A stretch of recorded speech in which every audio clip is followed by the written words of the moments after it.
Cancer पे control कर पाना आज भी इतना मुश्किल क्यों है?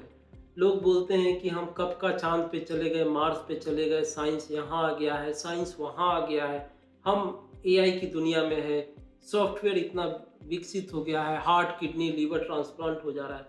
तो ये कैंसर पे क्यों नहीं हम कंट्रोल कर पा रहे हैं? कैंसर पे कंट्रोल कर पाना बहुत मुश्किल है आज के डेट में भी। एक अंग्रेजी मूवी था catch me if you can, उसी तरह कैंसर की कोशिका है, उसके अंदर चिप लगा हुआ है, मानो वो एक सॉफ्टवेयर, वो सातिर चोर की तरह है।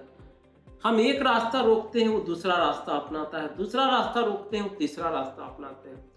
कैंसर की कोशिका की कुछ प्यूक्लियर कैरेक्टरिस्टिक्स है जिसके कारण उस पर आज भी कंट्रोल कर पाना मुश्किल है। नॉर्मली हमारा कोशिका, जो हमारा शरीर का अंग है, जो सेल है, वो 2 से 4, 4 से 8, 8 से 16, 16 से 32 ऐसे बनता है। फिर एक फेज के बाद सेनेसेंस में जाता है, फिर रुक जाता है, फिर डेथ होता है। उसमें किसी कोई धीरे धीरे होता है, कोई जल्दी से, जैसे हमारा पेट का म्यूकोजा है, गट का म्यूकोजा, वो जल्दी जल्दी बनता है, फिर नया सेल आता है।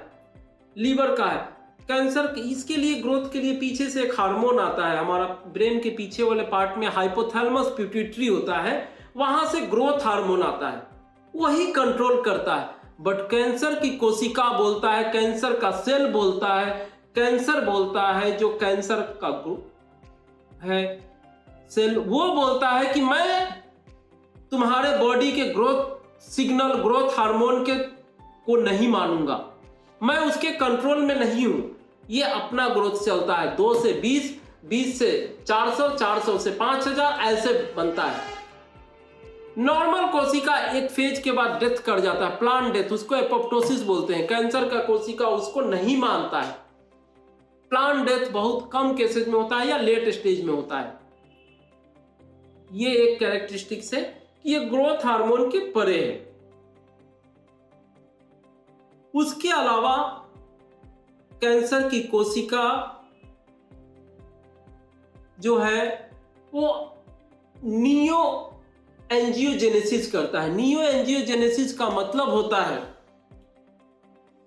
कि अपना ब्लड वेसल बनाता है। आप किसी को देखे होंगे कि लीवर में कैंसर है, या किसी को ब्रेस्ट में कैंसर है, किसी को लंग में है। जब एडवांस स्टेज में हो जाता है तो मरीज एकदम पतला दुबला हो जाता है। पूरा शरीर का एनर्जी कैंसर की कोशिका, कैंसर का जो गांठ है, अपनी ओर खींचता है, पूरा शरीर का एनर्जी न्यूट्रिशन को। इसलिए उस होस्ट के खाना पे रहता है जब तक उस होस्ट को मार न दे। इसके अलावा एक कैंसर की कोशिका में होता है एक टेलोमरेज एंजाइम होता है हम लोग में। टेलोमरेज एंजाइम हमारा, जैसे कि ये डीएनए है तो इसके ऊपरी पार्ट्स में रहता है। ये सपोज कीजिए कि डीएनए है तो इसके ऊपरी पार्ट में ये टेलोमरेज एंजाइम है, व्रैप्ड रहता है। जन्म के समय ये टेलोमरेज एंजाइम हमारा सबसे अधिक होता है। जैसे जैसे उम्र बीतती है ये छोटा होते जाता है। ये टेलोमरेज एंजाइम हमारा आपका लाइफ डिक्टेट करता है। किसी का टेलोमरेज जल्दी जल्दी छोटा होता है तो वो 60 साल की उम्र में बुढ़ा दिखने लगता है, और किसी का टेलोमरेज अगर धीरे धीरे धीरे धीरे छोटा होता है तो वो 90 साल की उम्र में भी अपना काम करते हुए धीरे धीरे एक दिन निकल लेता है, एक्टिव रहते हुए भी। कैंसर की कोशिका बोलता है कि हमारा टेलोमरेज कभी छोटा नहीं होगा, उसका टेलोमरेज कभी छोटा नहीं होता है, बहुत शातिर है, इसीलिए वो कभी प्लांट डेथ की ओर नहीं जाता है, जो हमने पहले भी बताया, एपोप्टोसिस जिसको बोलते हैं आमतौर पे। ये टेलोमरेज बड़ा इंटरेस्टिंग चीज है।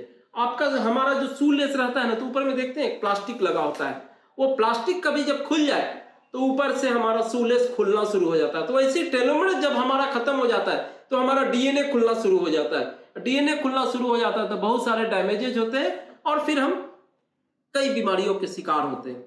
कैंसर का कोशिका सोचो कितना क्लेवर है, वो जिंदा रहने के लिए अपने आप को उस होस्ट में जिसके अंदर है, जब तक उसको मार न दे, खुद को सरवाइव करने के लिए कैसे कैसे हम में से ही, हमारा ही इनहेरेंट गुण को वो अपना लिया है। इसके बाद एक प्यूक्लियर कैरेक्टरिस्टिक से बच्चा बच्चा जो भी होता है, किसी को कैंसर, किसी के बारे में सुना तो दूसरा सवाल करता है कौन स्टेज में है, किस स्टेज में कैंसर था उनका। ब्रेस्ट का कैंसर, ब्रेस्ट को अपनी जगह छोड़ के किसी के कंधे के नीचे आ जाए, लीवर में चला जाए, फेफड़े में चला जाए, फेफड़े का कैंसर लीवर में आ जाए, लीवर का कैंसर बोन में आ जाए, फेफड़े का कैंसर ब्रेन में चला जाए, अपनी जगह को छोड़ के दूर चले जाना, दूसरी जगह के ऑर्गन को पकड़ लेना, ये चौथी स्टेज, लास्ट स्टेज।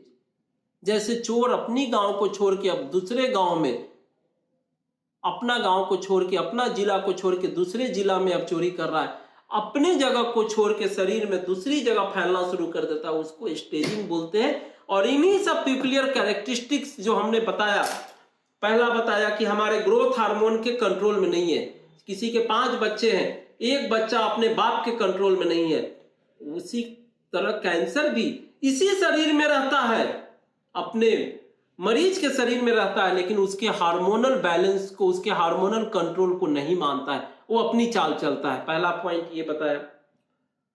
दूसरा पॉइंट हुआ कि टेलोमरेज जो इसका एक एंजाइम होता है वो कभी छोटा नहीं होता है आमतौर पे, इसीलिए वो प्लांट डेथ एपोप्टोसिस नहीं जाता है।